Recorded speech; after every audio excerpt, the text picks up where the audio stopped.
भाई गुरदास साहब कहते फिर वो खिड़े हुए फुल्लां दे उपर भौरे आउंदे आके गुंजारा पाउंदे कवल दे फुल्लां दा रस मानदे मुकरंदी ओदी मानदे ते मगन हो जांदे। उन्हां नूं आपा भुल जांदा, उडना भुल जांदा, रस दे विच मगन हो जांदे। भवर लोभी कुसुम बास का मिल आप बंधावे, उडना ही भुल गया।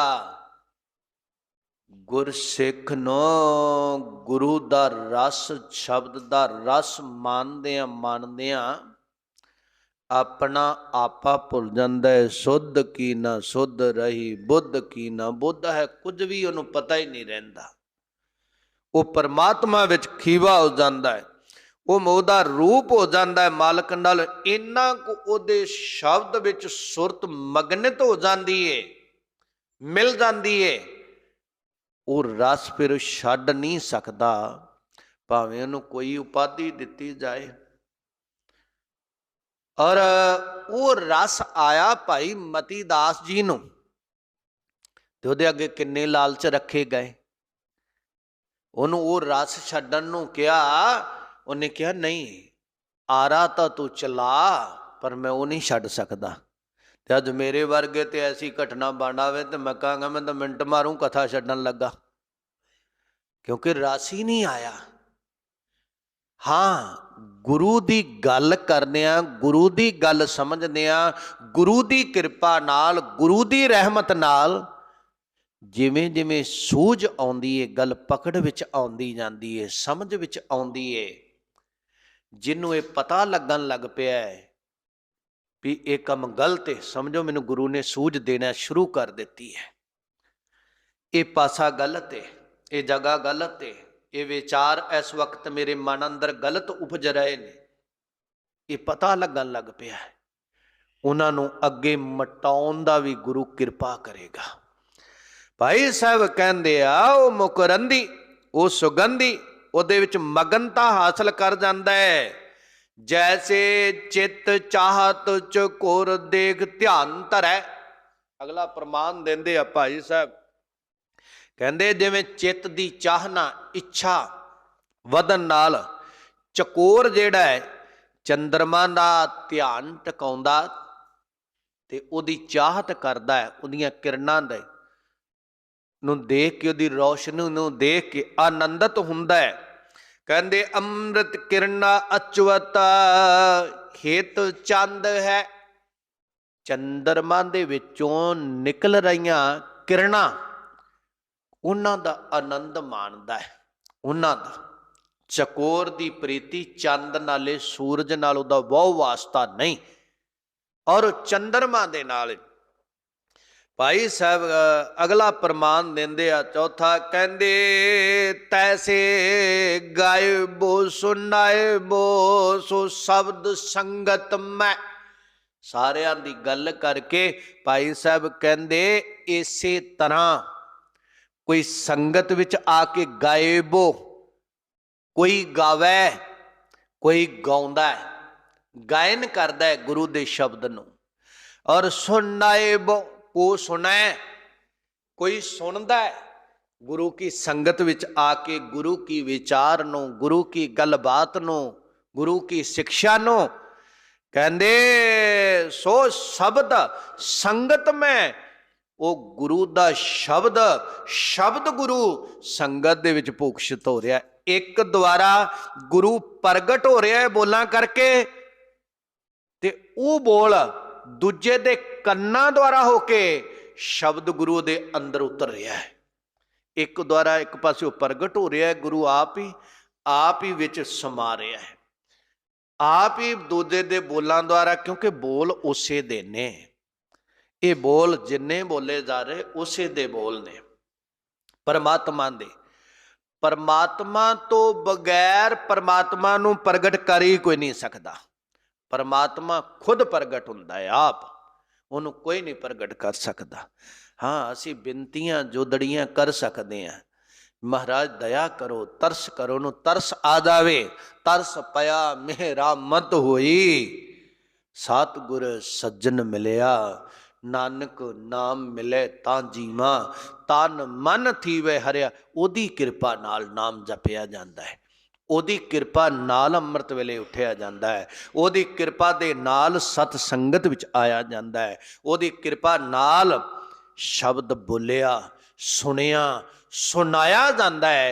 नहीं तो किसी मनुख दे वस की गल नहीं कि वह कुछ कर सके। भाई साहब कहते ने वो ऐसा वो संगत विच आके ओनू सुनदा आनंदित हुंदा है। मानो दान कुल खेतर पाप मूल कंद है। भाई गुरदास साहब कहते लोग कहते कुरुक्षेत्र दे विच जाके कहते दान करिए पुरब ते पाप खत्म हो जाते। कहते उहदा तां पता नहीं, पर ऐसा कोई इस संगत विच गुरमत दे नाल आके करदा है गुरु दे अनुकूल होके।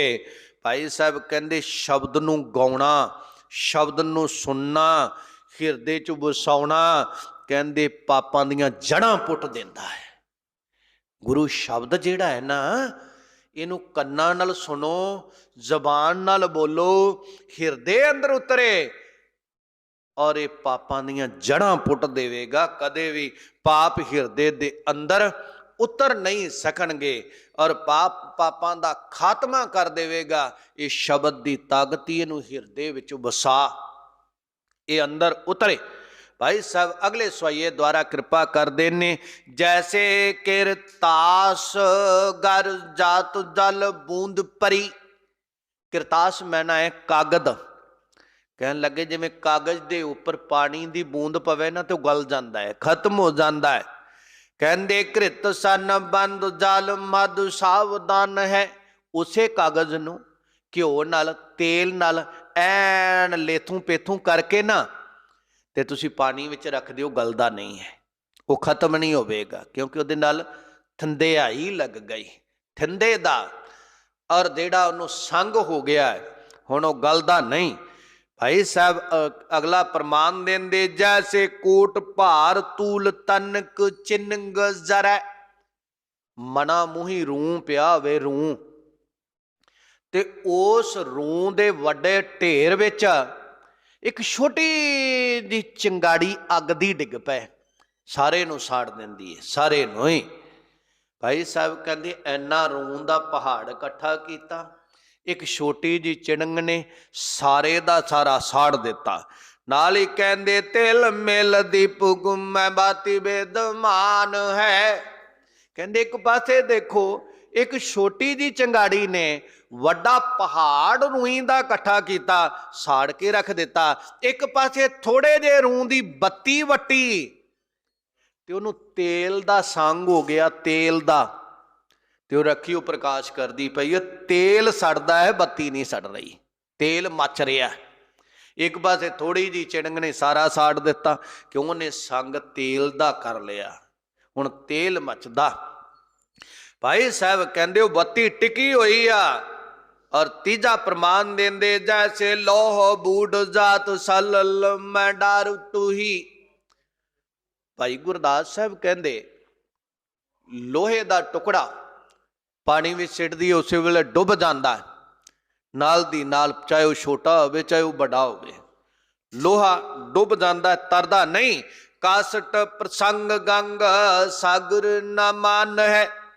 कहते उन्होंने लकड़ दे नाल ला दीए जां लकड़ दी बेड़ी विच लद दीए ते भावें वह मन होवे ते भावें वह 5 मन होवे, वह गंगा दे विच भी तरदा फिरदा, समुंदर दे विच भी पार हो जाता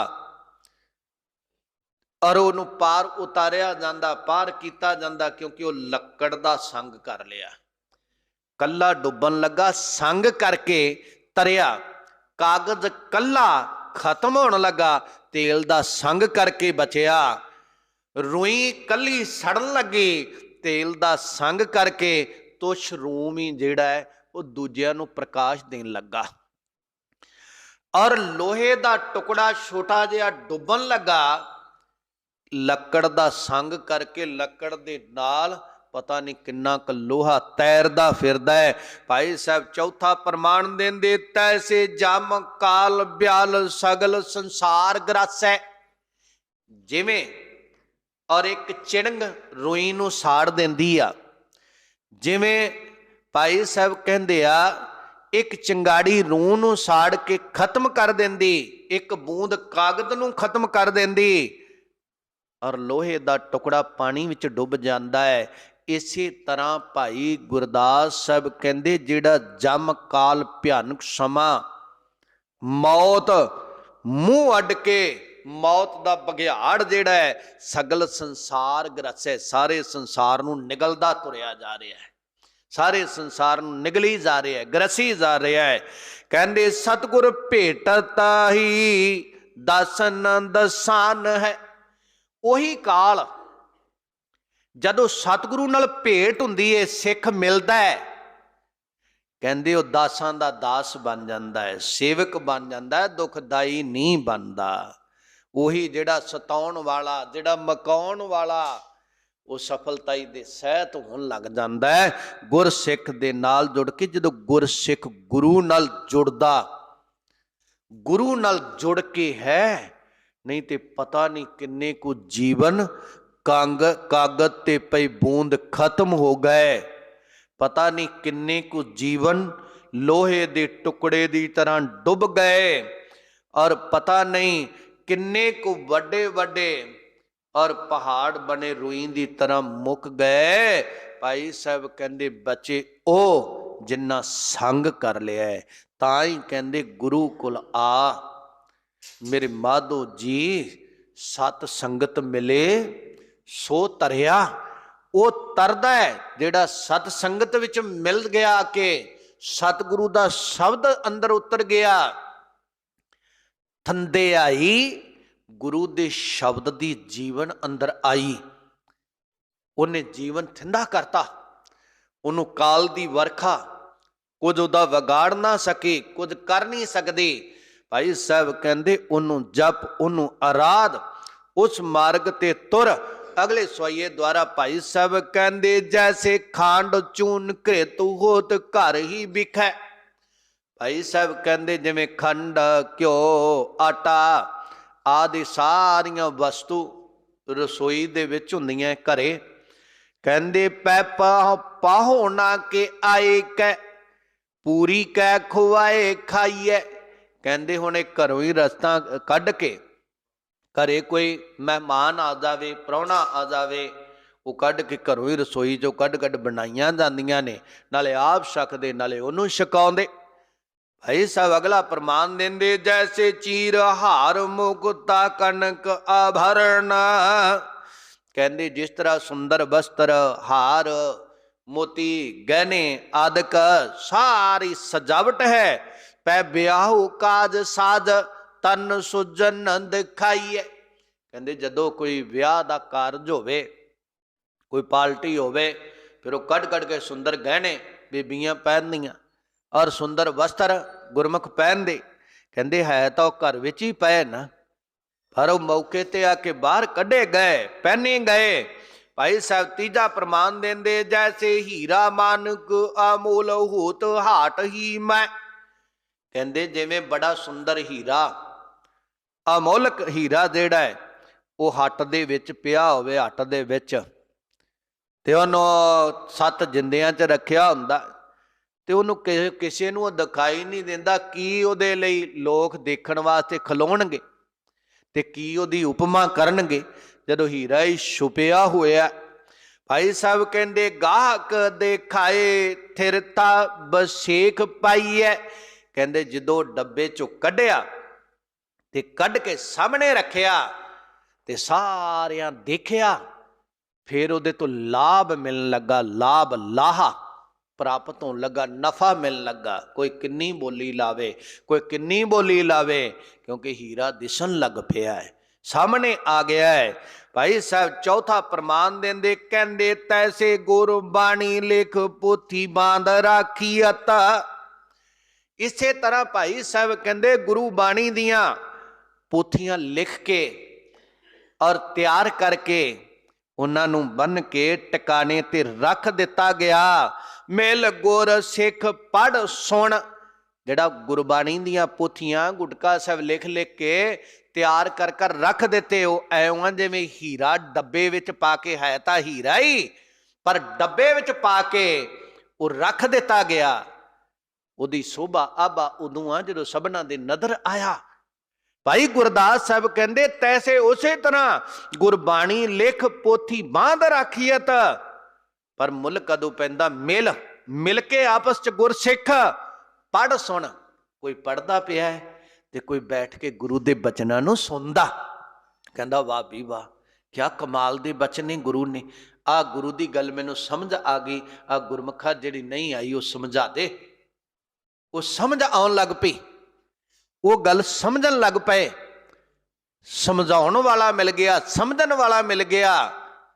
ਕਹਿਣ ਲੱਗੇ ਉਹ ਸੁਣ ਕੇ ਤੇ ਫਿਰ ਕੀ ਹੋਇਆ, ਲਿਵ ਲਾਈ ਹੈ, ਪਤਾ ਲੱਗ ਗਿਆ ਵੀ ਗੁਰਬਾਣੀ ਨੇ ਜੋ ਉਪਦੇਸ਼ ਦਿੱਤਾ ਹੈ ਇਹ ਕਮਾਉਣ ਵਾਸਤੇ ਆ। ਤੇ ਗੁਰਬਾਣੀ ਨੂੰ ਪੜ੍ਹ ਕੇ ਸੁਣ ਕੇ ਪਤਾ ਲੱਗ ਗਿਆ ਮੇਰੀ ਸੁਰਤ ਟੁੱਟੀ ਹੋਈ ਆ, ਮੇਰੇ ਵਿੱਚ ਇਹ ਦੂਸ਼ਣ ਨੇ, ਇਹਨਾਂ ਅਵਗੁਣਾਂ ਕਰਕੇ, ਇਹਨਾਂ ਗੱਲਾਂ ਕਰਕੇ ਮੈਂ ਰੱਬ ਤੋਂ ਦੂਰ ਆ। ਤੇ ਉਹਨਾਂ ਅਵਗੁਣਾਂ ਨੂੰ ਛੱਡ ਕੇ ਮਾਲਕ ਵਾਲਾ ਮਾਰਗ ਅਪਣਾ ਕੇ ਪਰਮਾਤਮਾ ਵੱਲ ਨੂੰ ਤੁਰਨ ਲੱਗ ਪਿਆ। ਉਹਦੇ ਨਾਲ ਲਿਵ ਜੁੜ ਗਈ, ਉਹਦੇ ਨਾਲ ਮਾਰਗ ਤੇ ਤੁਰ ਪਿਆ। ਭਾਈ ਗੁਰਦਾਸ ਸਾਹਿਬ ਕਹਿੰਦੇ ਗੱਲ ਉਦੋਂ ਬਣਨੀ ਜਦੋਂ ਉਹਦੇ ਮਾਰਗ ਤੇ ਤੁਰ ਪਿਆ, ਚੱਲ ਪਿਆ, ਮੰਜ਼ਲ ਤੇ ਪਹੁੰਚ ਗਿਆ। ਔਰ ਸਜਣਾ ਜਿੰਨਾ ਚਿਰ ਉਹਨਾਂ ਗ੍ਰੰਥਾਂ ਨੂੰ ਪੜ੍ਹਦਾ ਨਹੀਂ ਪੱਲੇ ਕੁਝ ਨਹੀਂ ਉਹ ਪੈਣਾ। ਨਹੀਂ ਤੇ ਆ ਦੇਖਦੇ ਉਹਨਾਂ ਕਿੱਡੀਆਂ ਕਿੱਡੀਆਂ ਦੁਕਾਨਾਂ ਗ੍ਰੰਥਾਂ ਨਾਲ ਭਰੀਆਂ ਹੁੰਦੀਆਂ ਨੇ। ਆਪਾਂ ਜਿੱਥੋਂ ਧਾਰਮਿਕ ਗ੍ਰੰਥ ਲਿਆਉਨੇ ਆ ਕਿੰਨੀਆਂ ਹੁੰਦੀਆਂ, ਤੇ ਉਹ ਸਾਰੇ ਕਥਾਵਾਚਕ ਹੀ ਹੁੰਦੇ ਨੇ, ਉਹ ਸਾਰੇ ਗਿਆਨੀ ਹੁੰਦੇ ਨੇ, ਕੋਈ ਵਿਰਲਾ ਹੁੰਦਾ ਆ। ਔਰ ਇਸੇ ਤਰ੍ਹਾਂ ਗੁਰਮੁਖੋ ਗੁਣ ਗ੍ਰਹਿਣ ਕਰਨੇ ਆ। ਗੁਰਬਾਣੀ ਦਾ ਇੱਕ ਇੱਕ ਸ਼ਬਦ ਵਿਚਾਰ ਹਿਰਦੇ 'ਚ ਵਸਾਉਣਾ। ਜਿਹੜੇ ਵਿਚਾਰ 'ਚ ਆਇਆ, ਸਮਝ 'ਚ ਆਇਆ, ਉਹਨੂੰ ਹਿਰਦੇ ਵਿੱਚ ਟਿਕਾ। ਉਹ ਅਮੋਲਕ ਹੀਰਾ ਹੈ, ਉਹ ਅਮੋਲਕ ਰਤਨ ਨੇ ਸਤਿਗੁਰੂ ਸਾਨੂੰ ਦੇ ਰਹੇ ਨੇ। ਅਸੀਂ ਉਹਨੂੰ ਸਮਝ ਕੇ ਸੰਸਾਰ ਵੱਲੋਂ ਆਪਣੇ ਖਿਆਲ ਵਿਚਾਰ ਮੋੜ ਕੇ ਨਿਰੰਕਾਰ ਵਾਲੇ ਮਾਰਗ ਤੇ ਤੁਰ ਕੇ ਟੁੱਟੀ ਲਿਵ ਨੂੰ ਗੰਢੀਏ, ਜੋੜੀਏ, ਫਿਰ ਸਾਡਾ ਆਇਆ ਸਫਲਾ ਹੋਣਾ। ਅੱਜ ਦੀ ਵਿਚਾਰ ਕਰਦਿਆਂ ਹੋਇਆਂ ਬੇਅੰਤ ਪ੍ਰਕਾਰ ਦੀਆਂ ਭੁੱਲਾਂ ਚੁੱਕਾਂ ਹੋ ਜਾਂਦੀਆਂ ਨੇ। ਗਰੀਬ ਨਵਾਜ ਦੀ ਸੰਗਤ ਸਤਿਗੁਰੂ ਸੱਚਾ ਪਾਤਸ਼ਾਹ ਆਪ ਗੁਰੂ ਕੀ ਸੰਗਤ ਬਖਸ਼ਣ ਜੋਗੋਂ ਅੱਗੇ ਤੋਂ ਸ੍ਰੇਸ਼ਟ ਮਤ ਬੁੱਧ ਬਖਸ਼ਿਸ਼ ਕਰਿਆ ਜੇ। ਜਿੰਨੀ ਕੁ ਆਪ ਸੰਗਤ ਤੇ ਸਤਿਗੁਰੂ ਬਖਸ਼ਿਸ਼ ਕਰਦੇ ਹੋ ਉਨੀ ਕੀ ਵਿਚਾਰ ਹੁੰਦੀ ਤੇ ਉਸ ਤਰ੍ਹਾਂ ਦੀ ਹੁੰਦੀ ਆ। ਔਰ ਇੰਨੀ ਬੁੱਧ ਨਹੀਂ, ਇੰਨੀ ਹਿੰਮਤ ਨਹੀਂ ਕਿ ਆਪਦੇ ਕੋਲੋਂ ਕੁਝ ਕਹਿ ਸਕੀਏ। ਸਤਿਗੁਰੂ ਬਖਸ਼ ਲੈਣ, ਅੱਗੇ ਤੋਂ ਸ੍ਰੇਸ਼ਟ ਮਤ ਬਖਸ਼ਿਓ ਜੇ। ਆਓ ਅਰਦਾਸ ਅੰਦਰ ਸ਼ਾਮਲ ਹੋਈਏ। ਇੰਨੀਆਂ ਬੇਨਤੀਆਂ ਪ੍ਰਵਾਨ। ਵਾਹਿਗੁਰੂ ਜੀ ਕਾ ਖਾਲਸਾ, ਵਾਹਿਗੁਰੂ ਜੀ ਕੀ ਫਤਿਹ।